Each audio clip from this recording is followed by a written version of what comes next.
Oh, you know what? There's something else. There's something else I want to tell you here in a minute. I'm gonna take this. I'm gonna look at that, and I'm just gonna bend this. Grab it right here in the middle and just bend it over a little bit so it's going straight up and down. Okay. So this one's kind of off. I'm gonna go straight up and down here. There. That looks better. Okay. I also wanted to tell you, okay, we've got the breaker, 20 amp breaker. That 12 gauge wire goes to the first GFI electrical outlet in the other bathroom because that was a 20 amp GFI, right? Then another wire goes from there over to this bathroom. And we've already determined this is a 15 amp electrical outlet, correct? Well, we also have to look at this wire size. Got to mention that to you. This wire size, maybe it reduces down to 15 amps, like a 14 gauge wire. Now, I just happen to have some 14 gauge wire right here. See the size of that? It doesn't look very big, does it? It's a little bit more pliable, more bendy than 12 gauge wire. 12 gauge wire is a little bit fatter than that. And I'm going to look at this and try to make a determination, and I can also feel on it, and that is way more pliable than the 14 gauge. And this is, so I know this is 12 gauge wire, okay? Because if for some reason, if the electrician was trying to do something funky and go out of the bottom of that GFI electrical outlet with 15 amp wire and come over here with 15 amp wire, I was thinking maybe that's why they have a 15 amp electrical outlet here. Because you wouldn't want to raise this to a 20 amp on a 15 amp wire size, which is 14 gauge wire like this, okay? Because if you have a 20 amp circuit, then you could be overloading, or if you had a 15 amp circuit, you could be overloading this wire size. You can't just put 20 amps of power on here if your wire size won't hold 20 amps of power. You could, but it could burn up the wire, it could fry something, it could trip your breaker over there, it could do, who knows what it could do, okay? So that was the other thing I wanted to check, but I know now that's 20 amp, okay? Never seems to fail. If I don't bring my my nail bag, then I have to run and get different things. Okay, so now I'm going to put this upside down because I took it off upside down, remember? And I'm going to put my ground wire back on there. And obviously I still have the circuit off. Okay. And I want to get this one in here, so I guess I'm going to have to, maybe I should put the white one on first. Because it kind of went up like that, and then it swiveled down. See, because it's hooked on there like that. And now I've got to kind of turn this one up and get that on there and swivel that down. Okay, that's how they were, right? They were just like that. Okay, so I'm going to tighten up the ground first. I think I'm out of your way. And I'm going to make sure this is on there properly.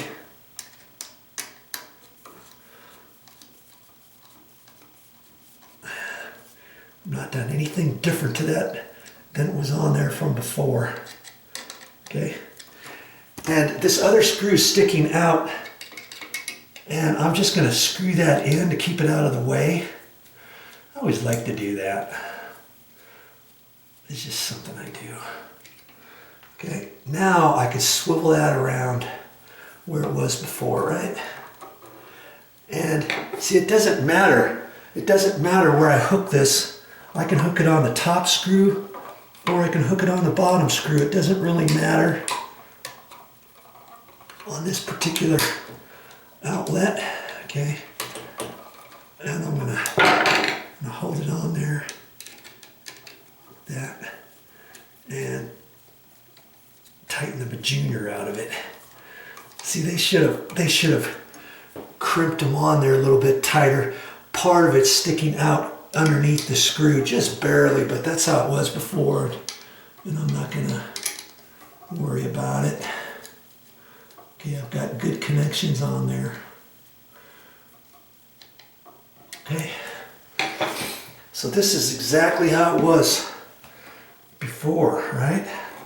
Now I can kind of refinagle the wires back in, kind of how they were before, and see if I can't push that in, twist it around so it's going straight.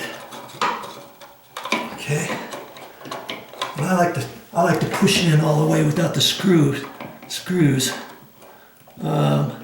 That way I know it will go back in without any hassle. Okay, because if I was hitting something in there, if that box was full of other wires and stuff, if it was hitting anything in there, a wire that's kinked that should be pushed back further, a wire nut, anything like that, these screws wouldn't push it in. It would just kind of bend the flange back, or it could strip the screw right out of the threads of the plastic box, because this happens to be a plastic box. Get that in there. And see, I didn't put these little things back in there. These are just little cardboard washers. I could have put those in. That just holds the screw on the electrical outlet when you pull it out, in case you want to, the screw falls out and won't fall to where you can't find it, let's say. Okay.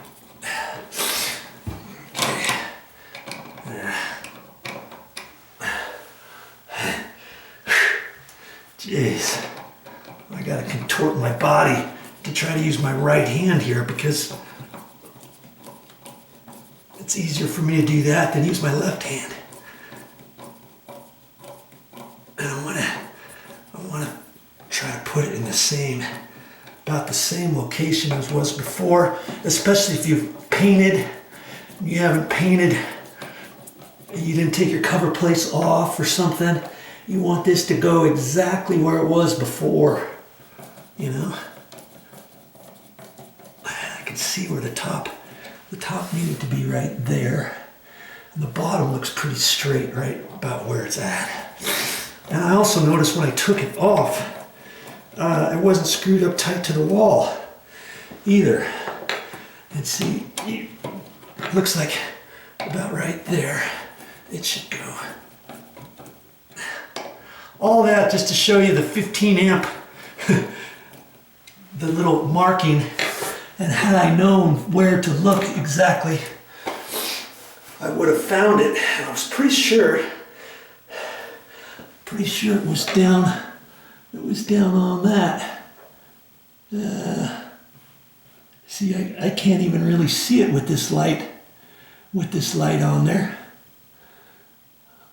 Well, that's why I ended up taking it off to find it. That's why. Your eyes go buggy after a while. You're looking at it really super hard to see where the heck it is. Okay. Get that put back on. I'm looking at that. It looks pretty straight. In fact, it almost looks like I need to pull this over this way just a hair. Just a hair. About right there. Okay. All right.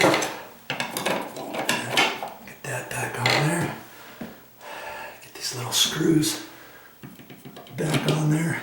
And be careful with these little screws. The threads aren't very long. You don't want to tighten it up too terribly much, or you could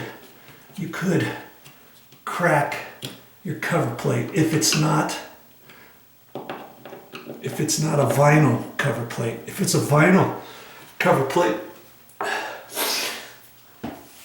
you can push it in there a little bit more.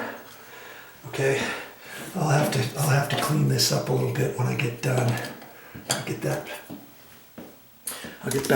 back in there, and then I want to make sure that it's. Oh, this should work. I don't really think it's not going to work. Okay, so I know I'm going to have to. Let's get this turned back on. I know we're gonna. And if that were to trip, it would go into the middle. That would tell me I hooked up something improperly or something, or a screw is hitting a piece of metal, or the wire nut's on there all the way, not on all the way, or something like that. Then I'd have to go back in there. I would just leave it in the trip location, and then, because it's off in the trip location, or you can turn it off, okay? Then I would fix it, come back in here, turn it back on, and hope that it didn't trip again. Okay, if it tripped again, you can't find out what it is, then if you don't want to check it out any further and you can't do it, then you better call an electrician out to have him check it out for you. Okay, so we got this back on now. We got that on. I'm just gonna turn that off. And this one here should be on. You know, put it on the same way. It should be fine. It should be fine. It is. It's fine and dandy, Andy. Okay. And that one's all set to go. But see, what do we know? What do we know now? We know that this particular bathroom right here is set up on a 15 amp.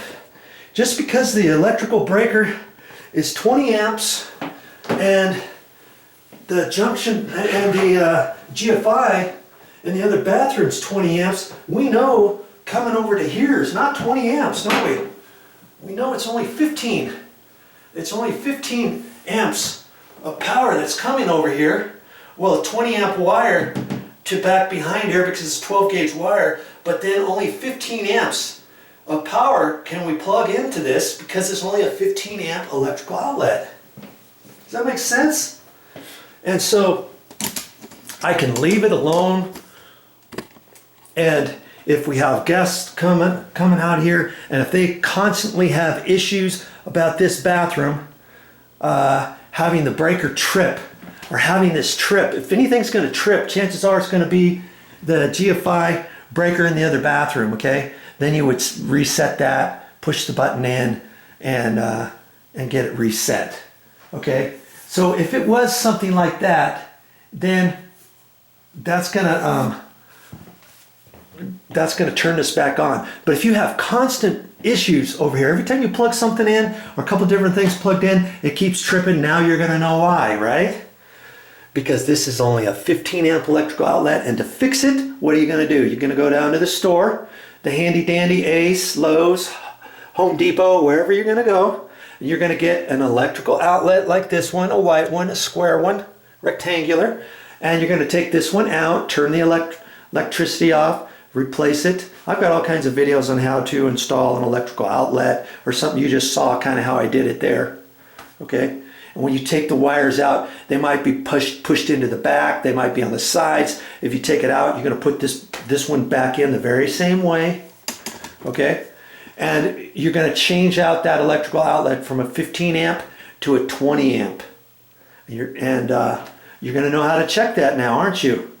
Okay, so there you go. Maybe, just maybe, I helped you fix your bathroom dilemma. Well, that's all I got for this time, but I'll be back with more videos. What else? What am I going to talk about next time? I think I'm going to talk about next time. I've got some electrical outlets on a deck, on quite a few different decks, as a matter of fact, few different decks. And they have electrical outlets out there, and I don't know if they're GFI protected, and I want them to be GFI protected. So if you want to watch that, stick around and find me on my channel. Well, that's all I got for this time. But I'll be back with more videos.